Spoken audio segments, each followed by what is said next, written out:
नमस्ते, मैं हूं संजय दीक्षित और आप देख रहे हैं दी जयपुर डायलॉग्स। इस वीडियो को लाइक करें, शेयर करें, चैनल को सब्सक्राइब करें बेल आइकॉन दबाते हुए, और साथ में हमें आप अपने सहयोग से भी लाभान्वित करें।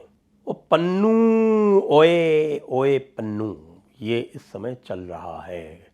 कहाँ चल रहा है? वो खालिस्तानियों के दरबार में। आपको पता है कि 3 बड़े खालिस्तानी निपट चुके हैं। वो पंजवार गया, वो खंडा गया और वो निज्जर गया, और ये 3 तो चले गए। अब गुरपतवंत सिंह पन्नू जो यूएस बेस्ड है और एसएफजे का यानी सिख फॉर जस्टिस का हेड है, और चारों तरफ दुनिया में रेफरेंडम कराता घूमता है। जब भी नरेंद्र मोदी अमेरिका जाते थे तो वो एसएफजे के झंडे लेके मोदी जी जहाँ भी उनके प्रोग्राम होते थे वहाँ खड़े होकर नाटक अवश्य करता था। गुरपतवंत सिंह पन्नू, वही वो जो है ना, वो बंदाना जैसे बांधा रहता है ऊपर, आपने देखा होगा उसको, और टेररिस्ट है, और टेररिस्ट डेजिग्नेटेड है भारत में। अब ये बता रहे हैं कि वो 72 घंटे से गायब है। अब 72 घंटे से गायब है, कहाँ है, उसके बारे में बहुत सारी बातें हो रही हैं। जो बातें हो रही हैं, मैं नहीं कह रहा, जो बातें हो रही हैं वो मैं आपको बता देता हूँ। कुछ लोगों का कहना है कि वो निज्जर के मारे जाने के बाद से कितना घबराया हुआ है कि वो खुद छुपा हुआ है।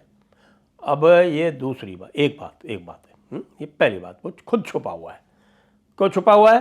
कि उसको रा का डर है, वो रा के डर से छुपा हुआ है। दूसरी जो बात आ रही है वो ये आ रही है कि भाई वो रा के डर से नहीं छुपा हुआ है, कि निज्जर के मारे जाने में उसका खुद का हाथ है शायद, और इसलिए उसको ये ख़तरा है कि अब जो निज्जर के लोग हैं वो उसको मार देंगे, इसलिए वो छुपा हुआ है। Point number 2। पॉइंट नंबर 3, कहते हैं कि भाई देखिए, ये जो सारे काम कर रहा है वो स्टेट डिपार्टमेंट की शह पे ही कर सकता है, क्योंकि यदि होम कंट्री ना चाहे तो कोई भी इस प्रकार की हरकत वहाँ नहीं हो सकती। तो इसलिए इस समय चूँकि यूएस स्टेट डिपार्टमेंट को मोदी जी को राज़ी करना है, उनको शीशे में उतारना है, तो उन्होंने इसको छुपा दिया है और कहा है कि भैया तू कनाडा चला जा, ब्रैम्पटन में जाके छुप जा, और जब तक मोदी जी यहाँ पे हैं तब तक बाहर ना निकलियो।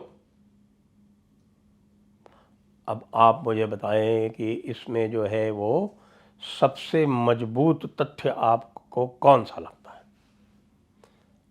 मुझे तो भाई वो निज्जर और पंजवार और वो तीसरा जो है वो काफ़ी माकूल लगता है। एक चौथी और आई है, वाइल्ड थ्योरी, जिसको हम वाइल्ड थ्योरी कह सकते हैं। वो वाइल्ड थ्योरी चौथी ये आई है कि भाई ये तो सारे के सारे आईएसआई के पाले हुए हैं। अब ये आईएसआई के पाले हुए जो हैं और ये बोझ हो गए हैं, और आईएसआई भी तंग आ गया है कि इनको खिलाते खिलाते, इनको इतना मुस्टंडा करते करते इतना टाइम हो गया है, और ये जो हैं ये ना तो किसी काम के, ना तो इन्होंने कोई रिज़ल्ट दिया, ना इन्होंने कोई ढंग का काम किया। पैसे ये रोज़ मांगते हैं, और हमारी हालत इतनी ख़राब है, आईएसआई का भी बजट कट कर दिया गया है, पैसे है नहीं, इनको कहाँ से इनको पालें। तो इसलिए उन्होंने अपने आप ही इनको एक एक करके ठिकाने लगाना शुरू कर दिया है कि भाई देखिए, एक बुलेट की कीमत कितनी होती है। अभी इनको पालेंगे तो मिलियंस ऑफ डॉलर खर्च होंगे। बुलेट एक चलाएंगे तो 100-150 डॉलर की एक बुलेट अच्छी वाली आती है, उससे इनका निपटारा कर देंगे। तो भाई ये 4-5 थियरीज चल रही हैं चारों तरफ।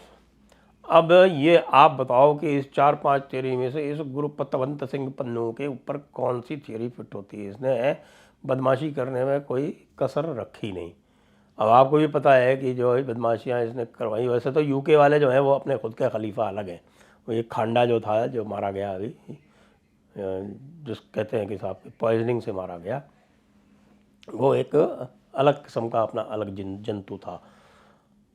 अब यूएस और कनाडा वाले जो हैं ये चारों तरफ रेफरेंडम कराते घूमते हैं। अच्छा, यूके वालों में इन आपस में भी झगड़े चलते हैं इसी के कि भाई खलीफा कौन बनेगा, क्योंकि आखिरकार जो पूरा का पूरा जो खालिस्तान वाला जो तमाशा जो चलता है और उसकी जो थियरी है वो जिस सेपरेटिज़म के आइडिया पर चलता है, उस सेपरेटिज़म का आइडिया तो कहीं ना कहीं वो मैकॉलिफ से ही सीडेड है।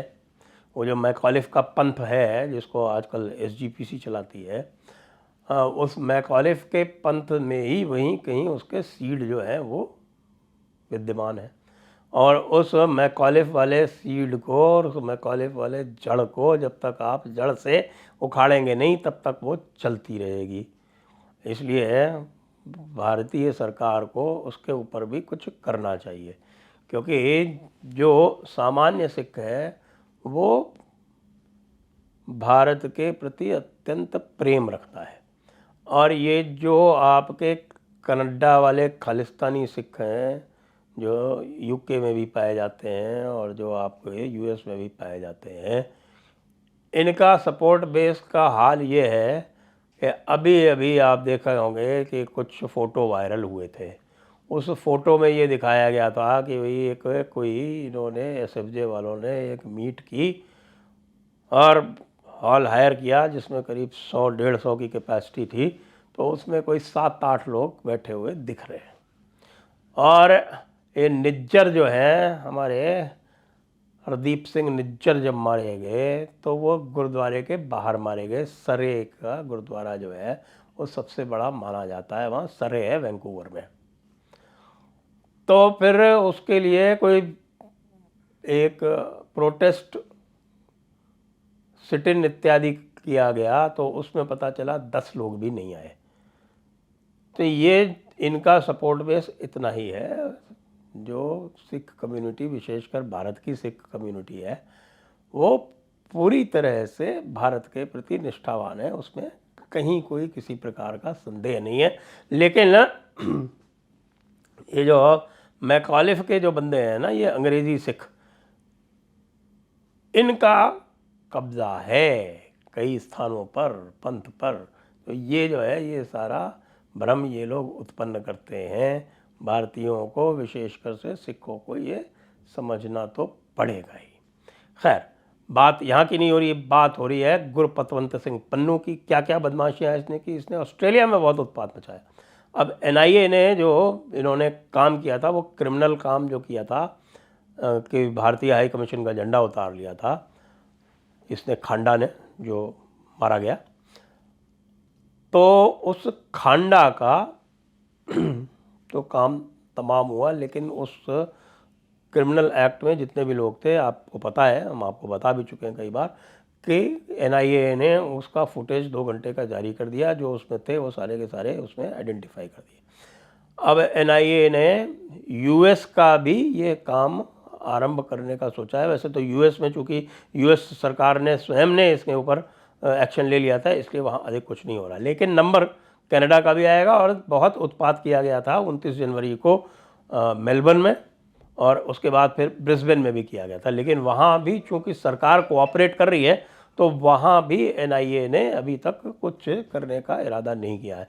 सरकार ने इतना कोऑपरेट किया कि सिडनी में बैन कर दी इनकी जो भी रेफरेंडम वाली मीटिंग थी। तो जैसा मैंने आपको भी पिछले वीडियो में बताया था कि फिर उन्होंने जाके किसी गांव में, ग्रिफिथ नाम के एक गांव में जाके वहाँ पर फिर रैली की।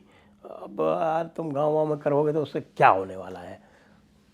यही सब जो है वो उल्टी पुल्टी हरकतें वहाँ पे करो। मेलबर्न वाला तो मुझे अभी तक ध्यान है, वहाँ पर जो हाई कमीशन है और जो कॉन्सुलेट है उनका भी रोल बहुत अच्छा नहीं था। उन्होंने जो भारतीय कम्युनिटी थी उसके साथ विशेष कोऑपरेट नहीं किया। जब हंगामा हो गया और जब जयपुर डायलॉग्स ने और जो वहाँ के लोकल मीडिया ने इसको, जो हिंदू मीडिया है, जो राष्ट्रवादी मीडिया है वहाँ पर भारतीयों का, उन्होंने जब इसको उछाला तब जाके वो कुछ हरकत में आए। लेकिन बाद में फिर इसको डॉक्टर जयशंकर और प्रधानमंत्री मोदी जी के लेवल पर टेकअप करके फिर उसको आगे बढ़ाया गया, तो फिर वो काम और ठीक से चल गया। अब ये जो गुरपतवंत सिंह पन्नू का यूएस में गायब होना है वो एक महत्वपूर्ण मामला है।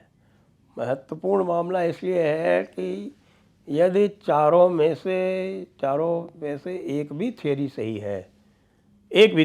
है, तो भी ये है जो अंतर्राष्ट्रीय खालिस्तानी मूवमेंट है उसके लिए एक बड़ा धक्का है, क्योंकि पहले ऐसा कभी नहीं हुआ।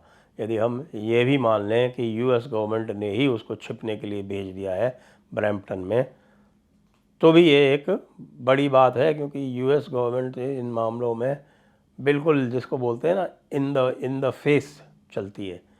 ये एक तरफ से तो कहती है कि साहब कि हम आपसे मित्रता कर रहे हैं, हम मित्रता का हाथ बढ़ा रहे हैं, और दूसरी तरफ से इशारा कर देती है कि नहीं, जब वो आए तो तुम काले झंडे भी दिखा लेना, उसके लिए भी, चूँकि हम तो कहेंगे भाई यहाँ पे तो फ्रीडम ऑफ एक्सप्रेशन है, इसलिए हम इसको तुमको वहाँ पर अलाउ कर देंगे, और जब वो वाइट हाउस में आ रहे हों तो बाहर वहाँ काले झंडे दिखा देना, न्यूयॉर्क में जब आ रहे हों वहाँ उतरे तो वहाँ दिखा देना, यूएन के बाहर खड़े हो जाना, ये सब काम तुम करते रहना, हम तुमको पूरी तरह से छूट देते हैं। और गुरु पतवंत सिंह पन्नू तो उसमें ख़ास तौर से हमेशा आगे आगे रहता था।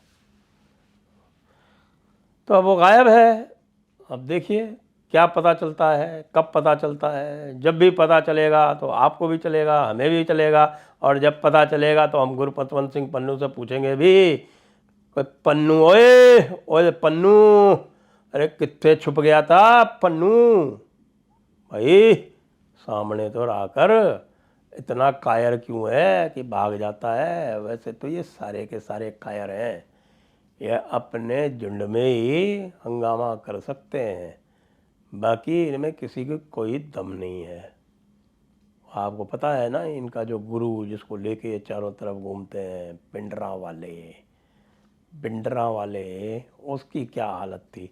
वो भी जाके छुप गया था जाके दरबार साहब में, और दरबार साहब में छुप के उसने सारी हरकतें की थी। और ये भी जो नया इन्होंने नया बनाने का प्रयास किया था ना, अमृतपाल सिंह, वो पुल्स आ गई पुल्स, वो ये तो उसका आपको पता है ना, ये तो उसका राष्ट्रगान है, पुल्स आ गई पुल्स, खालिस्तान का राष्ट्रीय गान, पुल्स आ गई पुल्स। इतने कमज़ोर, इतने डरपोक, भागते घूम रहे हैं, और भागते न केवल भागते घूम रहे हैं, जो पूरा जो वेश है, जो गणवेश है, उसका अपमान कर रहे हैं। ऐसे लोगों से ये चलाएंगे खालिस्तान। अरे तो खालिस्तान नहीं भैया, वो जो खाली स्थान है तो तुम्हारे दिमाग में, उसी में बना लेना, उसके आगे कुछ नहीं है।